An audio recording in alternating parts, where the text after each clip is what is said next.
कैसे हैं? आशा करता हूँ आप सभी अच्छे होंगे।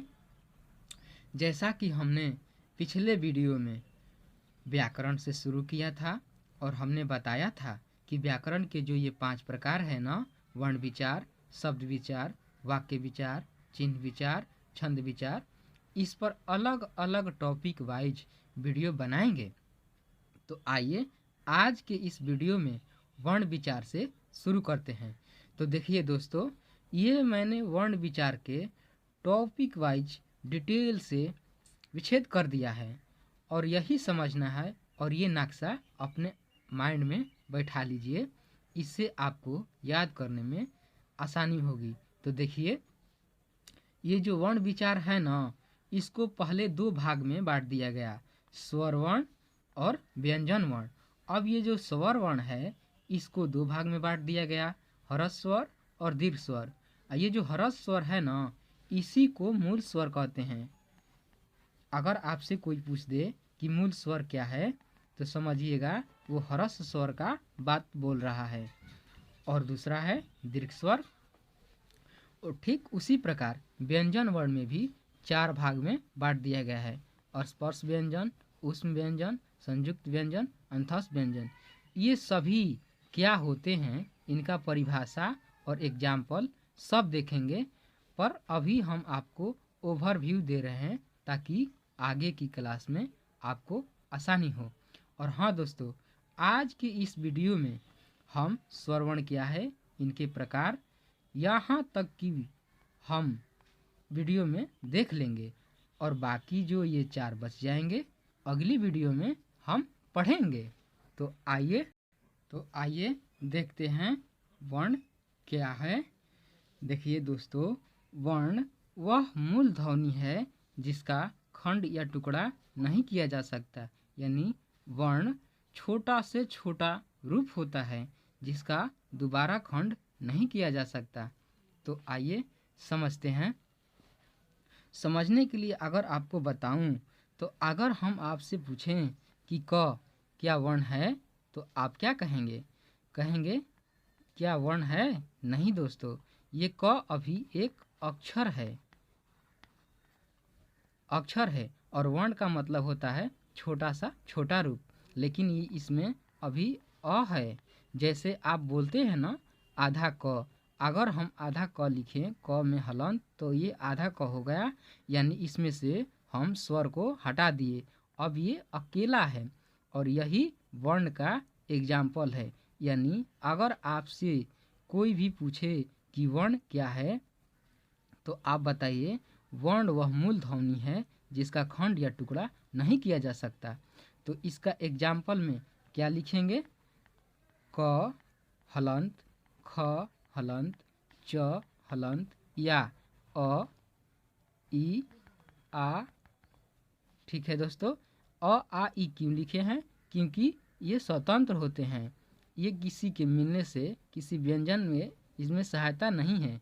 और हाँ दोस्तों, ये जो क है ना, एक व्यंजन है जो आगे हम लोग पढ़ेंगे, लेकिन पहले ही आपको समझा दे रहे हैं।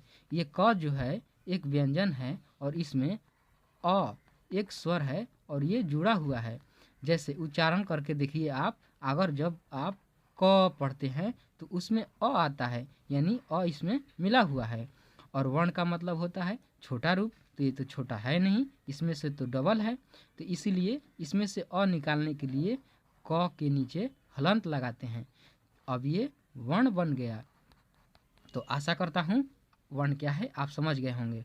उसी प्रकार दोस्तों, वर्ण के 2 प्रकार हैं, स्वर वर्ण और व्यंजन वर्ण। जो स्वर वर्ण है ना, इसी को मूल स्वर कहते हैं। और यहीं आपको कंफ्यूज करेंगे लोग कि मूल स्वर बताओ, तो आप घबरा जाएंगे। तो घबराना नहीं दोस्तों, ह्रस्व स्वर को ही मूल स्वर कहा जाता है। तो आइए अब इन 2 परिभाषा को देखते हैं। देखिए दोस्तों, ह्रस्व स्वर या मूल स्वर, जिन स्वर के उच्चारण में दूसरे स्वर की सहायता नहीं लेनी पड़ती है उसे ह्रस्व स्वर कहते हैं। जैसा कि हमने अभी आपको बताया कि ह्रस्व और दीर्घ 2 होते हैं, तो ह्रस्व स्वर क्या होगा? जिसके उच्चारण में दूसरे स्वर की सहायता न लेनी पड़े। इसमें छोटका स्वर आएगा, जैसे अ, ई, उ। ठीक है दोस्तों, ए, ओ, री,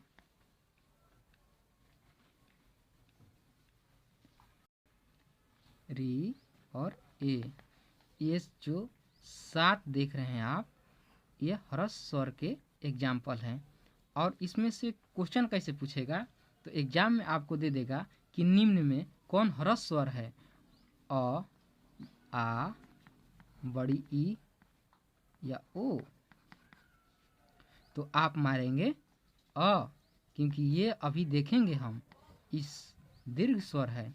तो आइए अब देखते हैं दीर्घ स्वर क्या होता है। तो आइए दीर्घ स्वर देखते हैं। दीर्घ स्वर का परिभाषा है, जिस स्वर के उच्चारण में ह्रस्व स्वर की सहायता लेनी पड़े उसे दीर्घ स्वर कहते हैं।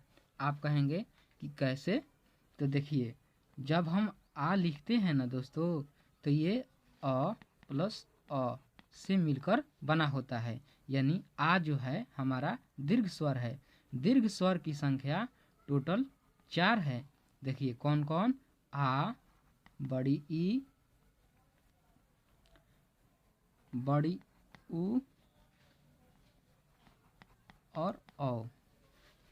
ये जो है 4 दीर्घ स्वर के एग्जाम्पल है। और पीछे हमने बताया 7 ह्रस्व स्वर की संख्या है। टोटल स्वरों की संख्या, स्वर वर्णों की सहायता, टोटल स्वर वर्ण की संख्या 11 हुई, यानी कि 11 स्वर होते हैं, जिसमें 4 दीर्घ स्वर, 7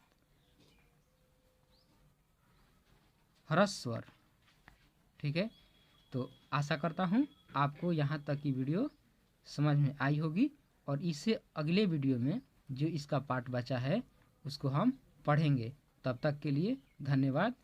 और हाँ दोस्तों, अगर आपको ये समझ में आता है तो अपने मित्रों के पास इसको शेयर करें।